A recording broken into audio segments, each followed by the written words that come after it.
नाजरीन अस्सलाम वालेकुम। इस वक्त मैं गिलगित बल्तिस्तान के खूबसूरत तरीन ज़िला अस्तर के दूर अफ्तादा मकाम मीर मलिक से आपसे मुखातिब हूँ। आज मुझे जिस अहम मौजू पर आपसे बात करनी पड़ रही है वो गिलगित बल्तिस्तान आने वाले एक इकदाम के हवाले से है। वाक़या कुछ यूँ है कि 1947-48 में गिलगित बल्तिस्तान के लोगों ने आज़ादी हासिल की। गिलगित में 1947 में और बल्तिस्तान तक ये सारा ऑपरेशन 1948 तक चलता रहा। और आज़ादी के बाद इस खित्ते के लोगों की एक्सपेक्टेशन ये थी कि चूँकि पाकिस्तान एक इस्लामी रियासत है तो हम इसके साथ शामिल होंगे। इससे पहले उन्होंने अपने तौर पे एक इंडिपेंडेंट रियासत के तौर पे अपनी रियासत का आगाज़ किया और 21-20 दिन तक एक इंडिपेंडेंट रियासत रहने के बाद कहा यह जा रहा है कि उसके बाद पाकिस्तान के साथ इल्हाक किया। इल्हाक के हवाले से पाकिस्तान के पास जो दस्तावेज़ात बताई जा रही हैं उनके बकौल इसमें उस वक्त मीर ऑफ हुंजा और मीर ऑफ नगर के दावतनामे हैं पाकिस्तान को। लेकिन वो दावतनामे एक तो ये है कि गिलगित बल्तिस्तान में चंद प्रिंसली रियासतें थी और कुछ इलाका बराह रास्त कश्मीर एडमिनिस्ट्रेशन के कंट्रोल में था, जिसमें अस्तर और बल्तिस्तान का इलाका शामिल है। ऐसे में एक सवाल तो ये उठाया जा रहा है तसलसल के साथ कि क्या दो छोटी प्रिंसली रियासतों के दावतनामों को पूरे गिलगित बल्तिस्तान की तरफ से दावतनामा समझा जा सकता है। लेकिन चूँकि लोगों की ख्वाहिश थी कि पाकिस्तान उन्हें एक ऑनर दे, एक हैसियत दे, एक स्टेटस दे, बदकिस्मती से 78 साल में उनके मसले को एड्रेस नहीं किया गया। आज भी गिलगित बल्तिस्तान का कोई आदमी पाकिस्तान की कौमी असम्बली का इलेक्शन कॉन्टेस्ट कर सकता है, न पाकिस्तान की सेनेट का मेंबर बन सकता है, न पाकिस्तान में कोई मिनिस्टर बन सकता है, न सदर बन सकता है, न वज़ीर आज़म बन सकता है। एक एहसास कमतरी इस खित्ते में है। न सिर्फ ये बल्कि एक गिलगित बल्तिस्तान में चीफ सेक्रेटरी हो, IGP हो, फोर्सेस कमांडर हो, इन पोस्टों पे अब तक की तारीख में गिलगित बल्तिस्तान के किसी बंदे की तैनाती का कोई रिकॉर्ड मौजूद नहीं है। एक आम तासुर ये है कि इन पोस्टों पे भी गिलगित बल्तिस्तान के लोगों के लिए दरवाजे बंद हैं। इन चीज़ों ने तसलसल के साथ यहाँ पर एक एहसास कमतरी और एहसास महरूमी को परवान चढ़ाया है और यही वजह है कि वक्तन फ़ौक़्तन यहाँ मुख्तलिफ़ तहरीकें उठती रही हैं और बावजूद उनमें से बहुत सी तहरीकें दफन हो गई। फ़िलवक्त अवामी एक्शन कमेटी के नाम से एक ऐसी तंजीम गिलगित बल्तिस्तान में काम कर रही है पिछले कई बरसों से, ये जिसमें मुख्तलिफ़ सियासी पार्टियों की नुमाइंदगी के साथ साथ तिजारती और मुख्तलिफ़ तबक़ाई फ़िक्र की तंजीमें भी उसका हिस्सा हैं। गिलगित बल्तिस्तान के मुख्तलिफ़ मसाइल के हवाले से अवामी एक्शन कमेटी ने माजी में बहुत मुस्बत किरदार अदा किया है, जिसकी वजह से अवाम में सियासी पार्टियों से कहीं ज़्यादा अवामी एक्शन कमेटी को पज़ीराई हासिल है। शिद्दत के साथ एक एहसास जन्म ले रहा है गिलगित बल्तिस्तान के लोगों में कि हमारी आइनी हैसियत का तयन किया जाना चाहिए। अगर हमने पाकिस्तान को कहा भी है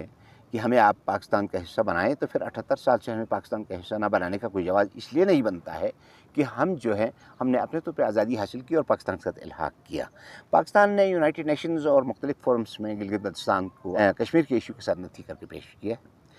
और इससे तनाज़े कश्मीर का एक हिस्सा बना दिया गया है। मादी नज़र में ये नज़र आ रहा है कि शायद हुकूमत पाकिस्तान की स्ट्रेटजी ये रही हो कि कल कश्मीर पे अगर इस्तिसाब राय होता है तो गिलगित बल्तिस्तान के 20-23 लाख जो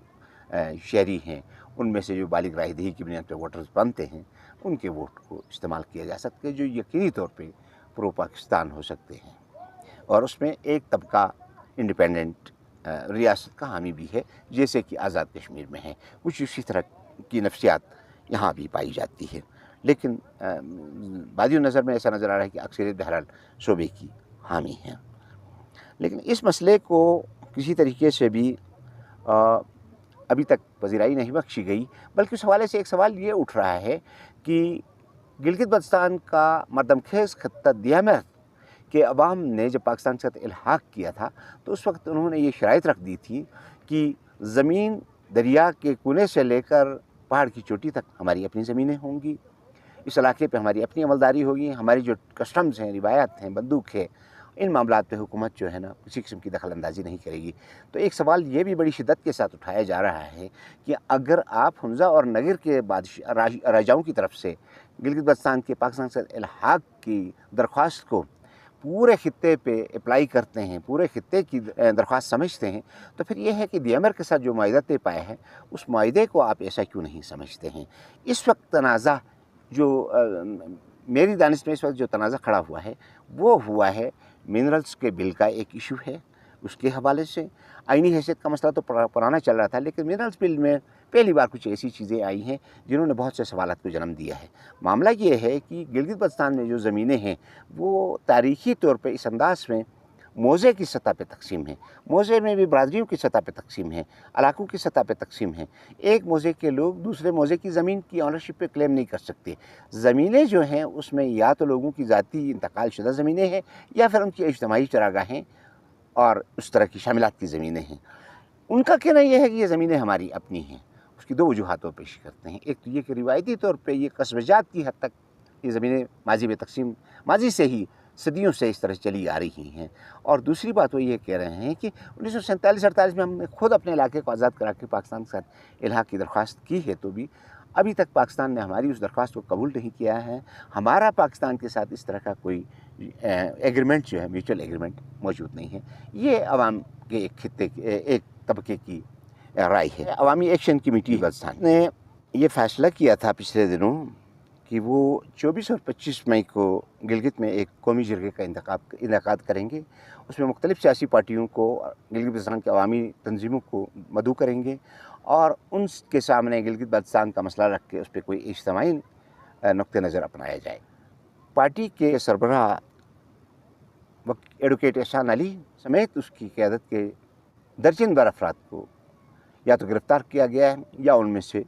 चंद एक ज़मानत कबल अज़ गिरफ़्तारी पे हैं। उन पर गद्दारी के मुक़दमात बनाए गए हैं रियासत मुखालिफ सरगर्मियों या नारे लगाने के इल्ज़ाम में। माज़ी में भी इस तरह के इल्ज़ामात के तहत बहुत से लोग गिरफ़्तार किए जाते रहे हैं, लेकिन उस पर गिलगित बल्तिस्तान के लोगों का कहना ये है कि रियासत से वफ़ादारी की जो बुनियाद होती है वो या तो रियासत का शहरी हो या रियासत के किसी शहरी का ग़ुलाम हो, तो वो तो उन शराइत का पाबंद होता है उस वफ़ादारी का। लेकिन जिन्हें आपने दरख्वास्त के बावजूद अभी तक उस रियासत का शहरी तस्लीम नहीं किया है, उसने अगर इख्तलाफ राय किया है किसी मसले पे और उसने कहा है कि या मुझे आप अपना मानें या फिर ये है कि मैं आपके कवानीन का पाबंद नहीं हूँ, तो फिर उसकी के ख़िलाफ़ गद्दारी के मुक़दमात का क्या जवाज़ बनता है। ये एक बड़ी हद तक अवामी सतह पे ये एक सवाल इस वक्त बड़ी शिद्दत से उभर रहा है।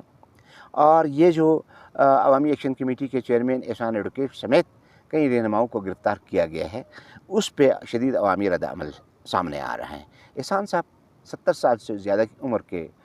उम्र रसीदा शख्स हैं, गिलगित बल्तिस्तान जमहूरी महाज़ के सदर भी हैं। लेकिन यह है कि उनके इखलास, उनकी कमिटमेंट और उनकी लॉयल्टी, कानून की पासदारी पे कोई एतराज़ उनका मुखालिफ भी नहीं कर सकता। ऐसे लोगों पे गद्दारी के इल्ज़ामात के तहत मुक़दमात दर्ज करना और उन्हें गिरफ़्तार करना यकीनन सवालात हैं। एहसान साहब बीमार हैं और इस वक्त उन्हें हॉस्पिटल मुंतकिल किया हुआ है। अब जबकि इस वक्त हिंदुस्तान और पाकिस्तान के दरमियान एक टेंशन की कैफियत है, हम लोग एक ख़ास सूरत हाल से दो चार हैं। ऐसे में बहुत से दानिशवरों का कहना ये है कि पाकिस्तान के ख़िलाफ़ जो साजिशें हिंदुस्तान की हैं, हिंदुस्तान ने मकबूजा कश्मीर को तो हड़प कर लिया है, वो आज़ाद कश्मीर और गिलगित बल्तिस्तान को भी हड़प करके तनाज़े कश्मीर को ही ख़त्म करने के दर पे है। और हालिया पाक भारत कशीदगी के पीछे भी एक बड़ा एलिमेंट यही था। ऐसे में गिलगित बल्तिस्तान के लोग कहते हैं कि या तो हुकूमत पाकिस्तान हमारी नीम आज़ाद हैसियत को कबूल करते हुए जो दुनिया इंटरनेशनल चार्टर है मुतनाज़ा इलाकों के लिए, उसके तहत हमें सहूलियात, बराअत और हमारी ऑटोनॉमस असम्बली के इख्तियारात दे दे, कानून लेजिस्लेशन का इख्तियार हमें मिलना चाहिए और हम अपने तौर पे फिर अपने मामलात चलाएं। कुछ तंजीमों का कहना यह है दिफा, अमूर खारजा और करेंसी हम पाकिस्तान को देने के लिए तैयार हैं, बाकी मामलात पे अंदरूनी। और फिर ये कि ख़ास तौर पे मिनरल्स के हवाले से उनका कहना ये है कि जनाब मिनरल्स क्योंकि हमारी मीरास है, सदियों से ये इलाके तकसीम हैं, पहाड़ की चोटी से दरिया तक मुख्तलिफ़ इलाकों की यूनियन कौंसल्स की सतह पे, मौज़े की सतह पे तकसीम है। एक मौज़े से दूसरे मौज़े पे लकड़ी भी काट के कोई लेके नहीं जा सकता है। चीज़ आएगा कि आप किसी को ये इख्तियार दें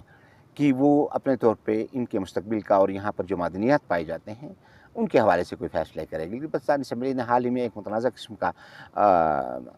लैंड रिफॉर्म्स एक्ट पास किया है और उसके बारे में आम तासुर ये है कि मखसूस ताकतों के दबाव पे ये